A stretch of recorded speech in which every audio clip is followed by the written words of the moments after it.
बहुत समय पहले की बात है। एक शिल्पीकार मूर्ति बनाने के लिए जंगल में पत्थर ढूंढने गया। वहाँ उसको बहुत ही अच्छा पत्थर मिल गया, जिसको देखकर वह खुश हो गया और उसने कहा मूर्ति बनाने के लिए ये बहुत ही सही है। जब वह आ रहा था तो उसे एक और पत्थर मिला। उसने उस पत्थर को भी अपने साथ ले लिया। घर जाकर उसने पत्थर को उठाकर अपने औजारों से उस पर कारीगरी करनी शुरू कर दी। औजारों की चोट जब पत्थर पर हुई तो पत्थर बोलने लगा, मुझे छोड़ दो, मुझे बहुत दर्द हो रहा है। अगर तुम मुझ पर चोट करोगे मैं बिखर जाऊंगा और अलग हो जाऊंगा। तुम किसी और पत्थर की मूर्ति बना लो। पत्थर की बात सुनकर शिल्पीकार को दया आ गई। उसने पत्थर को छोड़ दिया और दूसरे पत्थर को मूर्ति बनाने में लग गया। वह पत्थर कुछ नहीं बोला। कुछ समय में शिल्पीकार ने उस पत्थर की बहुत अच्छी भगवान की मूर्ति बना दी और गांव के लोगों को मूर्ति समर्पित कर दी। उसने सोचा कि हमें नारियल फाड़ने के लिए एक और पत्थर की ज़रूरत होगी।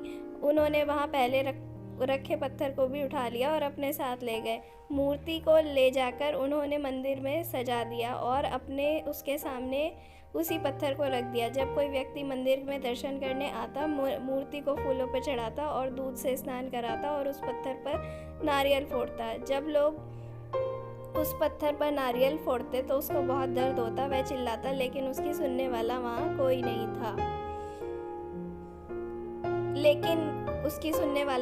नहीं था। उस पत्थर ने मूर्ति पर बने पत्थर से बात करी और कहा कि तुम तो बड़े मज़े में हो।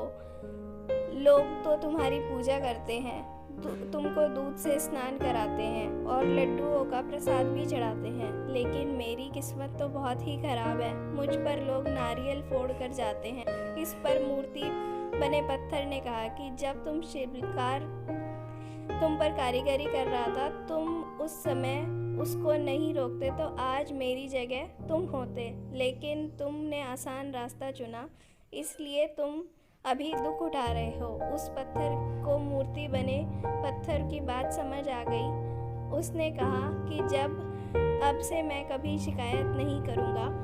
इसके बाद लोग उस पर आकर नारियल फोड़ते। नारियल टूटने पर भी वह नारियल का पानी गिरता और लोग मूर्ति का प्रसाद का भोग लगाकर उस पत्थर पर रखने लगे। इसी कारण दोस्तों में कठिन परिस्थितियों से कभी घबराना नहीं चाहिए। धन्यवाद।